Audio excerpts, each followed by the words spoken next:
Kementerian dan peran lembaga keuangan non-bank atau yang dikenal IKNB. LKNB.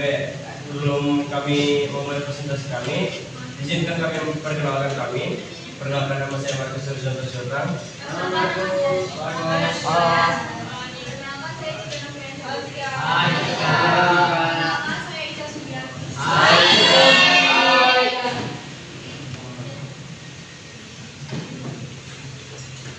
Yang pertama ada pengertian lembaga keuangan non-bank atau industri keuangan non-bank.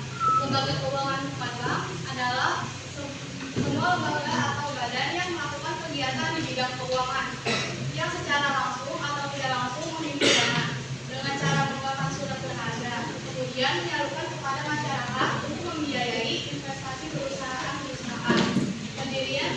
Pendirian dan usaha LKBB itu sendiri didasarkan pada UU Nomor 15 Tahun 1952 dengan Surat Keterangan Menteri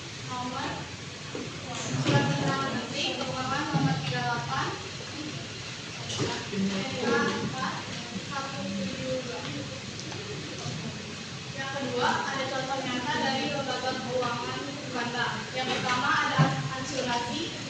Perusahaan asuransi menyediakan produk proteksi finansial untuk risiko kesehatan, jiwa, dan properti. Selain itu, memberikan perlindungan asuransi juga membantu masyarakat mengelola risiko yang tidak terduga, seperti kecelakaan atau musibah kebakaran. Dan contohnya ini ada PT Asuransi Allianz Life Indonesia dan PT Prudential Life Insurance. Yang kedua ada Pegadaian. Pegadaian fungsinya itu untuk melayani pinjaman dengan jaminan barang berharga seperti emas, kendaraan. Lembaga ini juga membantu masyarakat untuk mendapatkan dana cepat tanpa melewati proses rumit seperti perbankan. Selanjutnya ada tujuan pendirian lembaga keuangan lembaga. Di kanan ada tujuan utama mengenai kenapa Indonesia mendirikan lembaga keuangan lembaga. Yang pertama adalah untuk mendorong berkembangnya pasar modal dan pasar uang. Jadi LKBB ini dapat membantu partisipasi masyarakat dalam berinvestasi melalui instrumen keuangan yang beragam. Terus untuk poin yang kedua itu dapat membantu permodalan perusahaan, terutama ditujukan kepada perusahaan yang memiliki keuangan perusahaan. Jadi LKBB ini juga hadir untuk sebagai solusi untuk penguatan usaha kecil atau UMKM yang punya kesulitan untuk menembus keuangan uang. Dengan adanya lembaga seperti koperasi atau pegadaian, masyarakat ekonomi rendah dapat memperoleh akses permodalan untuk mengembangkan usaha mereka. Kemudian di sisi kanan ini ada peranan lembaga keuangan lembaga di Indonesia. Yang pertama adalah sebagai penghimpun dana dari masyarakat dengan mengeluarkan surat berharga yang kemudian disalurkan kembali kepada perusahaan atau masyarakat yang membutuhkan. Kemudian poin kedua adalah sebagai perantara dalam penerbitan atau pengadaan surat berharga serta menjualnya kepada masyarakat atau konsumen. Selanjutnya ada tabel perbandingan antara lembaga bank dan juga lembaga non-bank. Yang pertama yaitu perbandingan pengertiannya. Di bank, pengertiannya adalah lembaga perantara keuangan yang menghimpun dana dari masyarakat atau DPK dan menyalurkannya kembali dalam bentuk kredit. Sedangkan non-bank itu adalah badan usaha di bidang keuangan yang menghimpun dana secara tidak langsung atau dalam surat berharga ataupun kredit untuk membiayai investasi. Selanjutnya perbandingan jenis-jenisnya.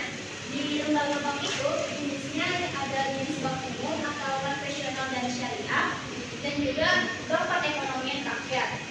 Kalau di non-bank jenisnya itu ada banyak, ada asuransi, dana pensiun, pegadaian, lembaga pembiayaan, dan fintech lending.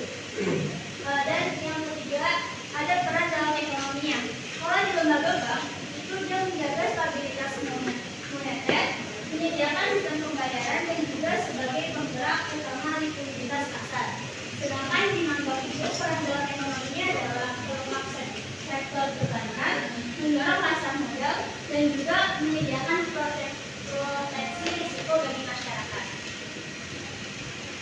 Baik, selanjutnya ada kelebihan dan kekurangan dari bank dan non-bank.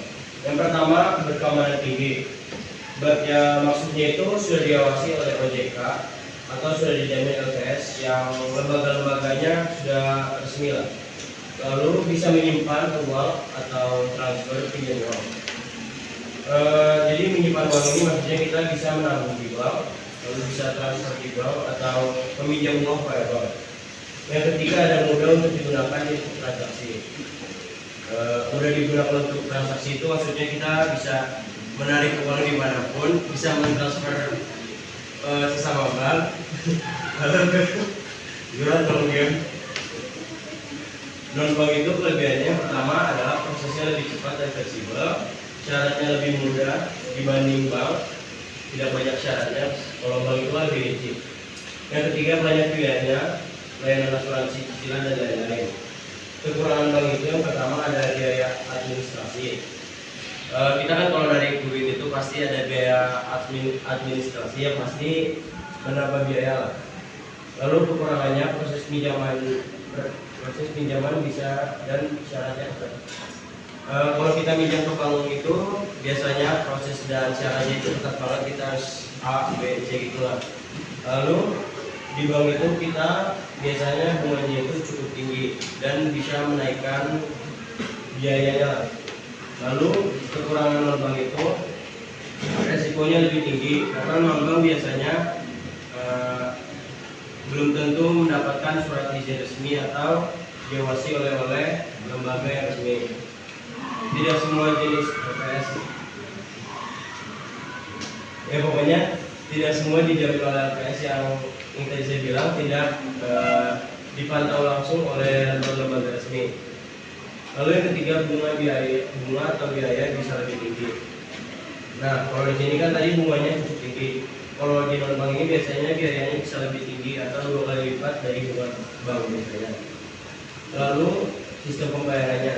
Kalau bank itu sistemnya ada 5. Yang pertama ada transfer uang, yang kedua bisa tarik ATM, yang ketiga ada mobile banking, yang keempat ada kartu debit, yang kelima ada cek atau bilet biro. Sedangkan non bank itu sistem pembayarannya ada 4. Yang pertama bisa melalui dompet digital atau wallet, pembiayaannya bisa cicilan, yang ketiga asuransi, keempat penggadaian pembayaran gadai. Nah, ini adalah maintenance-nya dari materi hari itu tentang fungsi keuangan non-bank. Nanti bisa kalian lihat di file kita. Selanjutnya kesimpulan dari materi kita yaitu tentang lembaga keuangan non-bank.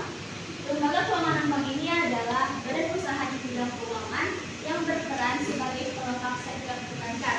LKNB ini menghimpun dana melalui instrumen khusus seperti premi ataupun iuran untuk disalurkan kembali dalam bentuk pembiayaan investasi dan proteksi risiko.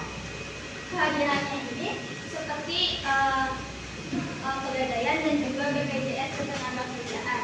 Dia membuktikan bahwa LKNB ini sangat krusial dalam membantu pemodalan sektor ekonomi lemah serta memberikan jaminan sosial bagi masyarakat.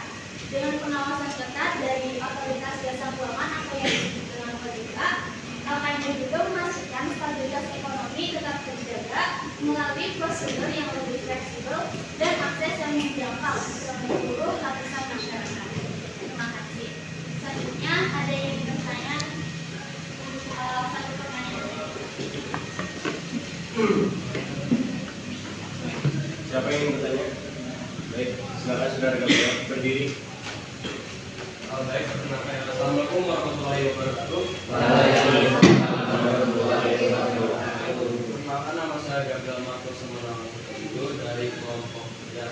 Di sini saya ingin bertanya. Di sini kesimpulan dibilang dengan pengawasan ketat dari otoritas jasa keuangan atau OJK, LKNB memastikan stabilitas ekonomi tetap terjaga melalui prosedur yang lebih fleksibel dan akses yang menjangkau seluruh lapisan masyarakat. Artinya LKNB ini diawasi ketat oleh OJK. Namun yang saudara Markus bilang tadi, resiko dari LKNB ini kata lebih tinggi karena bukan banyak yang bukan dari perusahaan-perusahaan resmi gitu.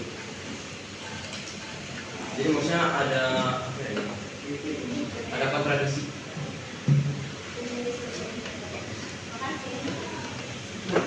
Ya, sama.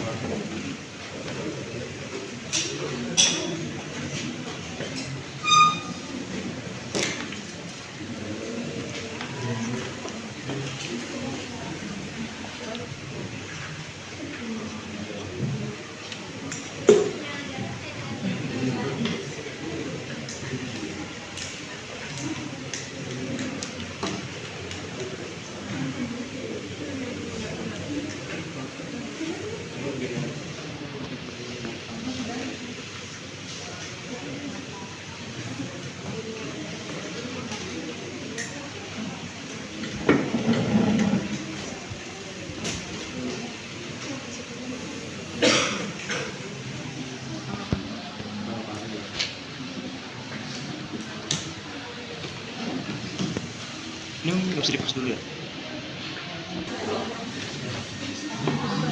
Oke, ada Ria dan kami ingin menjawab.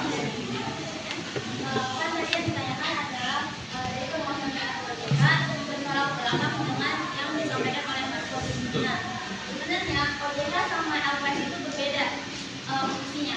Kan di sini itu pengawasan tugas dari OJK. Nah, sedangkan yang tadi Mas Bobi jelaskan itu adalah dia semua dijamin oleh LPS. Nah, kalau OJK itu memang benar dia pengawasan ketat di LKNP itu karena dia itu di semua lembaga keuangan dan bank seperti kayak asuransi, pegadaian dan lain-lain itu berada di bawah wewenangnya OJK. Nah, kalau LPS itu tidak semua dijamin, LKNP itu tidak semua dijamin oleh LPS. Jadi LPS itu lebih berfokus kepada lembaga bank. Jadi mereka memang berbeda.